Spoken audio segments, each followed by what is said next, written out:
Can you still do food delivery full-time in 2023? With the recession going on, with the prices outrageous, with orders slowing down on the platforms, is it still possible that you can do food delivery full-time? My name is John McFall, and I want to welcome you to the McFallRI channel, where I teach you how to make $25 to $30 an hour doing food delivery. Before I get into the topic, I'd like to throw out there that McFallRI is looking for somebody to join the channel as a contributor. If you have a YouTube channel already or you don't, I'm looking for somebody that can help put a video out a week to my subscribers. And if you are interested, send me an email to mcfallri@gmail.com. My email is in all of my descriptions, and put contributor in the subject line. I'm not going to stop doing the videos that I do myself. I normally do 2 a week, but I'm looking for somebody that wants to also do a video on the McFallRI channel. So send me an email if you're interested. In today's economy, in the recession that we're going through, in the fact that the platforms are slowing down, the orders aren't coming in as well in some places, is it possible for you to do food delivery full time? Today, I kind of want to give you a breakdown of what I think about it and what I think that you should do if you want to do it full time, and kind of give you a little bit of an insight.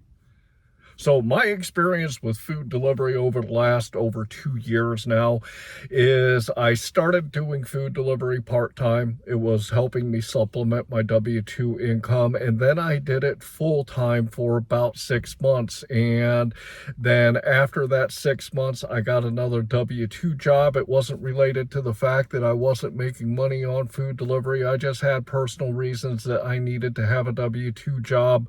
As many of you know, I was going through the green card process with my wife, and having a W-2 doing that makes life a whole lot easier through that process. So I went back to a W-2, and since she started working, I've kept the W-2 because I actually kind of like it where I work. So I'm still doing food delivery part-time. And this is kind of where my history has been with it, and I've done a lot of different things with food delivery, and right now it's really bad out there in some places. I've seen Blake Moore, he goes up and down on his videos all the time. It seems like 1 month he's doing really well, and other months he's not doing well at all. January to him was the worst month that he's had in 5 years of doing food delivery, and he's still doing it full time. So how do you determine whether or not this is a good option for you? A majority of the people that are out here doing food delivery only do it part-time. About 78% of DoorDash drivers are doing it part-time to supplement their income. So only about 22% are doing it full-time, and I'm sure it's pretty similar on Uber Eats and Grubhub. It's a great opportunity for those of us that can do it full-time because we get the benefits of not having a boss. We can go out when we want. There's a lot of flexibility with it, and we can go out when the money is really good and make the money that we want, and we can pay our bills with it because it's a good source of income if we learn how to do it the right way.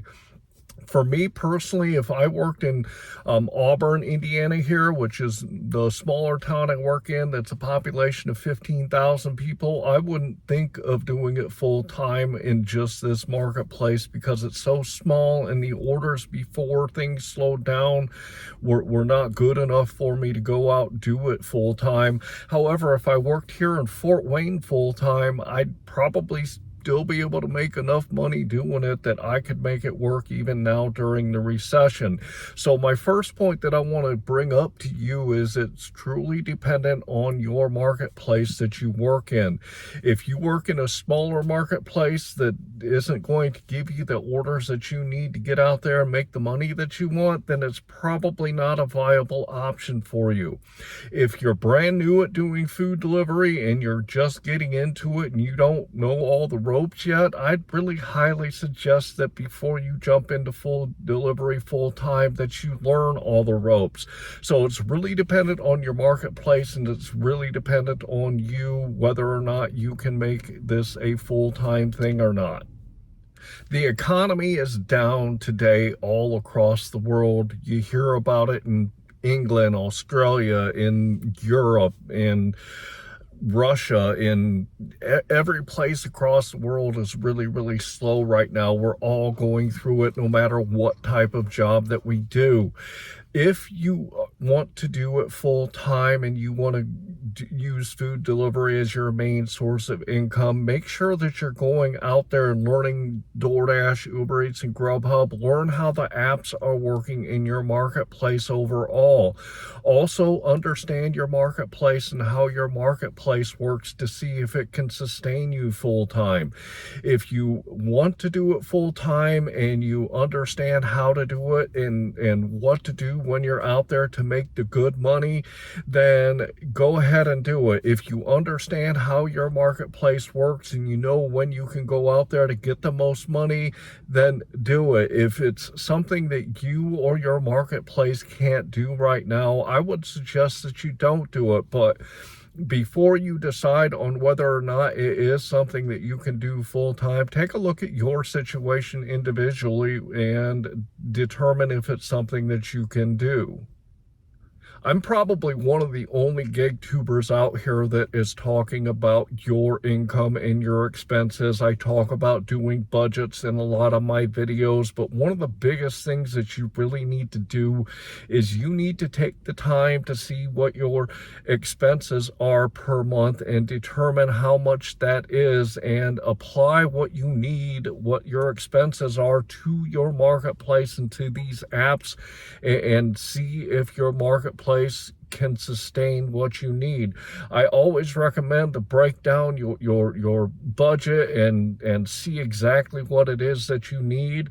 And if you can go out there and do food delivery and meet those obligations and get the money that you need to do it, then go ahead and do it. But don't forget that we're not just talking about your basic monthly expenses like rent and your utilities and car note and phone and internet and all these things. You've also got to take into consideration the fact that as a 1099 employee on these platforms, you're also responsible for other things like your health insurance, you're responsible for your taxes, you're responsible to make enough money to save money, you're responsible for taking care of your retirement. So there's a lot more things than just your basic monthly expenses that you have to look at when you consider doing food delivery full time.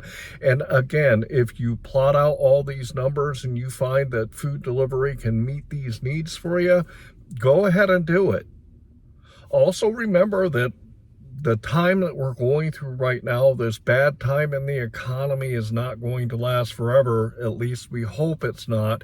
The economy in countries goes up and down all the time. We go through cycles where things are really good and things are really bumping, and then we go through cycles where things just suck for everybody, because this is the way the governments run the economy. So even if you can't do food delivery full-time right now, if you want to think about doing food delivery full-time in the future, once we get through this and the orders start normalizing and we can start making the money like we used to, then save that time to go full-time into it when we get through this. And if you have to hold on to your job for a little longer because it's not possible right now, then just wait it out until it gets to that point.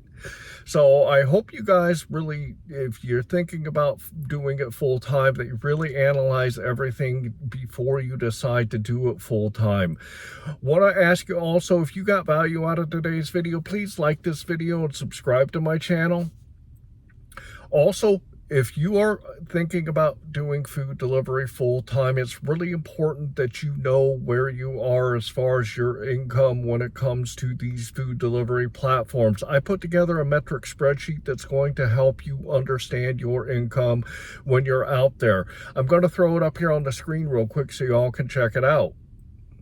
If you look at the left-hand side, you'll see I always put my start time and my end time. This gives me the total time that I've worked. I also put in the miles. If you head to the right, you'll see for each individual app, I put the dollars that I made, the time that I worked, along with the number of deliveries. Head to the bottom and you'll see it calculates out what your average dollar per hour, dollar per mile, and your average per order. To do the best when you're out there doing food delivery, start keeping track of these numbers so you can see where you are and see where you need to improve. It's a free download here in my description.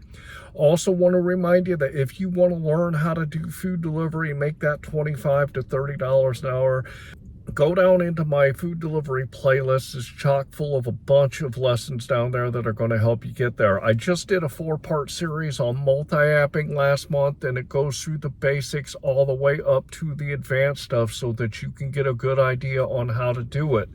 Finally, I want to leave you with, I hope that you are out there getting the money that you and your family deserve. And with that, I want to say thanks.